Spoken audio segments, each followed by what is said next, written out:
Welcome. জীবনে কিছু নিশ্চিত মন আছে যেটা সবসময় ব্যবসায়িকভাবে কাজ করে।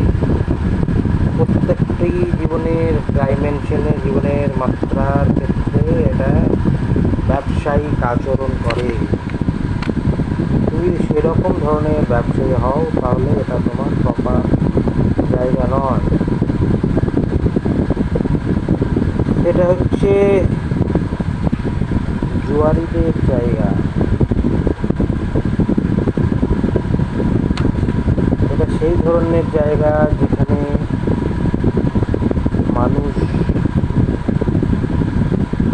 নিতে পারে, সমস্ত কিছু ঝুঁকে নিতে পারে কোনো কিছু বিনিময়ের কথা ভেবে।